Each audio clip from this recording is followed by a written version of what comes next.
Episode 7 की starting में यूमे बताती है कि जब उन लोगों का समर ब्रेक खत्म होता है और उनका सेकेंड टर्म शुरू होने वाला था, तो यूमे ने अपनी सारी के सारी फीलिंग को एक लेटर के अंदर लिख दिया था और वो उसे शू रैक के अंदर रखना चाहती थी। लेकिन जब तक वो उसे रख पाती तब तक में मिजुतो ने अपने शूज को पहन लिया था और यूमे को लगने लगा था कि वो आज के दिन ऐसा नहीं कर पाएगी। लेकिन उसने फिर फैसला किया कि वो अपनी सारी हिम्मत को एक साथ ला करके सामने से जाएगी मिजुतो को लेटर देने के लिए। लेकिन फिर मिजुतो को लगने लगा कि उसने काफी बड़ी गलती कर दी है, लेकिन वो वहां से भाग भी नहीं सकती थी। और फिर मिजुतो लेटर पढ़ने के बाद उसे डेट करने के लिए मान जाता है और ये सुनकर के यूमे काफी ज्यादा ही हैरान होती है। फिर हमें दिखाया जाता है कि असल में हिगाशिरा को एक लेटर मिला था शू रैक के अंदर, जिसके अंदर लिखा हुआ था कि किसी को हिगाशिरा के सारे सीक्रेट पता है। और फिर हिगाशिरा कहती है क्या ये कोई प्रैंक है? तो फिर मिनामी कहती है नहीं, उन्हें सच में उसके सारे सीक्रेट पता है। हिगाशिरा फिर कहने लगती है क्या उन लोगों को उसका वीट्यूब का चैनल मिल गया है? हिगाशिरा कहती है नहीं, बिल्कुल नहीं। तो फिर हिगाशिरा कहती है क्या उसे वो सारी फोटोज मिल गई हैं जिसके अंदर उसने अपने खाने को अपने ऊपर ही गिरा लिया था?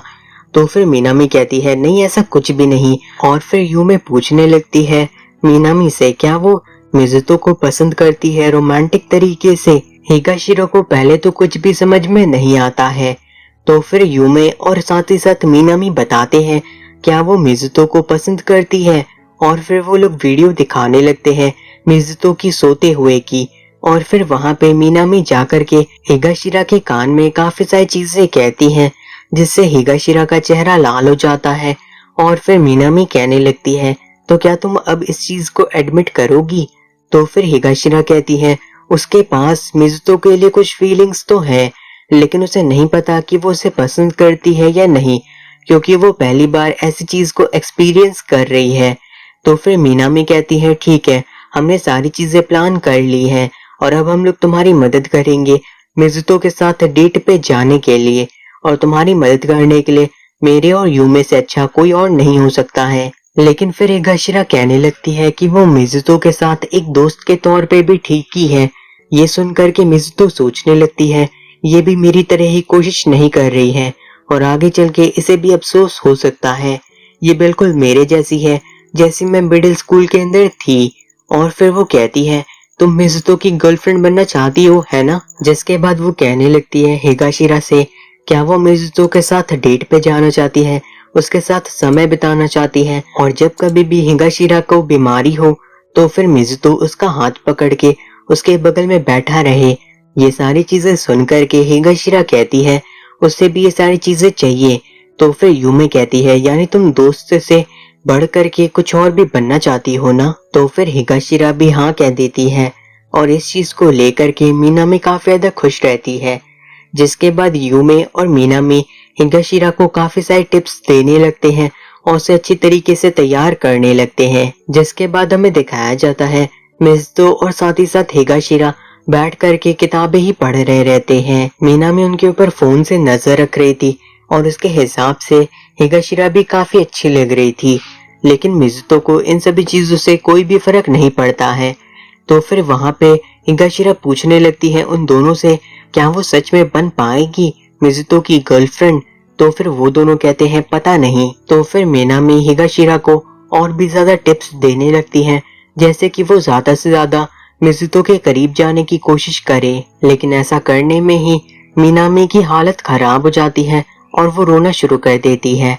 और फिर वो पूछने लगती है उन दोनों से क्या दोस्त के ऊपर क्रश रखना गलत है, क्योंकि वो मिजुतो को अपना सिर्फ और सिर्फ दोस्त ही नहीं मानती है, मिजुतो उसके लिए और भी ज्यादा खास है। यूमे फिर कहने लगती है हिगाशिरा से कि वो जैसी है वो वैसे ही ठीक है। लेकिन तभी वहां पे मिनामी कहती है कि हिगाशिरा को और भी ज्यादा मेकअप की जरूरत है। जिसके बाद वो उसे लिपस्टिक लगा लेती है और उसे देख करके थोड़ा सा भी फर्क नहीं पड़ता है मिजुतो को, जो देख करके मिनामी भी काफी ज्यादा हैरान रहती है। और फिर जब हिगाशिरा मिजुतो के करीब जाने लगती है तो मिजुतो उससे दूरी रहने के लिए कहता है। लेकिन जब हिगाशिरा उसकी बातों को नहीं मानती है तो मिजुतो पकड़ करके उसके बालों को खराब कर देता है और कहता है तुमने काफी मेहनत की होगी ना अपने बालों को इस तरीके से संवारने में, और ये सारी की सारी चीजें यूमे और साथ ही साथ मीनामी भी देख रहे थे। लेकिन फिर हिगाशिरा कहती है मिजुतो से उसके बालों को कोम्ब करने के लिए, और वो ऐसा कर भी देता है। उसके बाद हमें हिगाशिरा को दिखाया जाता है जो कि कह रही थी कि उसे नहीं लगता कि वो जल्दी कन्फेस कर पाएगी, जो सुनकर के यूमे कहती है मीनामी से कि उसे और ज्यादा टाइम की जरूरत है।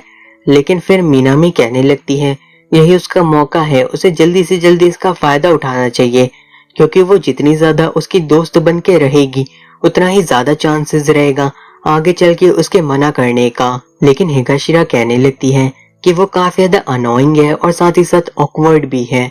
ये सुनकर के यूमे कहती है उसे लगता है कि मिजुतो को उसके साथ समय बिताना काफी अच्छा लगता है और शायद वो भी यही चाहती है ना, तो उसे इस बारे में मिजुतो से पूछना चाहिए।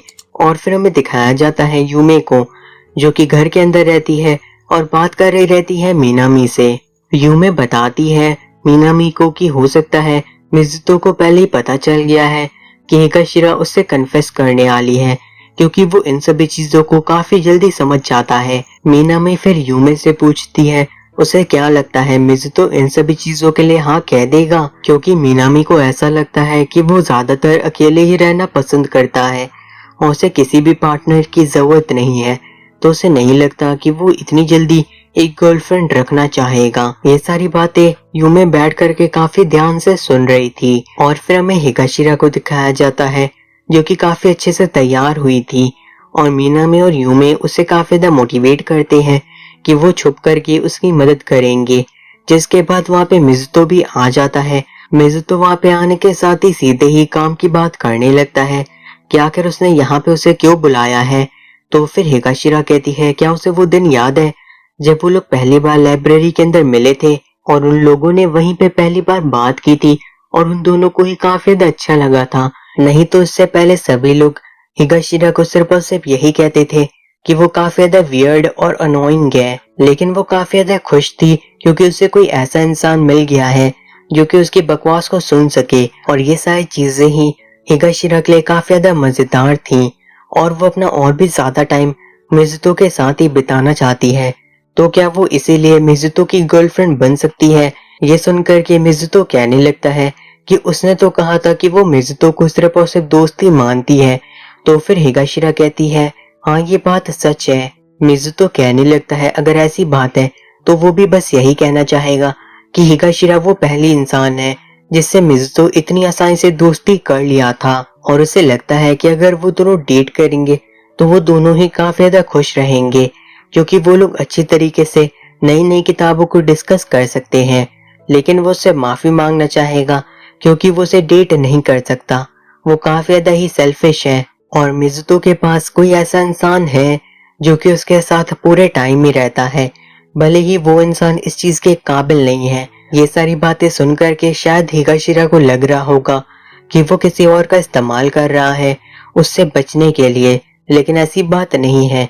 वो सारी की सारी गलती उसी की है। ये सारी मिजुतो की कुछ ऐसी फीलिंग्स हैं जिन्हें वो इस तरीके से ना नहीं कह सकता है, इसलिए वो उसका बॉयफ्रेंड भी नहीं बन पाएगा। फिर हमें दिखाया जाता है यूमे और मीनामी की पहले वाली बात को, जहाँ पे मीनामी ने कहा था कि मिजुतो सिर्फ और सिर्फ उसी को अपनी गर्लफ्रेंड बना सकता है जो कि उसके लिए बहुत ही खास हो और वो उसके बिना न रह सके। ये सारी बातें याद करके यूमे सोचने लगती है कि मिजुतो हिगाशिरा के साथ ही ज्यादा खुश रहेगा, और वो तो अब उसके लिए कुछ भी नहीं है, सिर्फ एक स्टेप सिस्टर है। तो आखिर वो उसके लिए अपनी इतनी ज्यादा अच्छी गर्लफ्रेंड को क्यों छोड़ रहा है?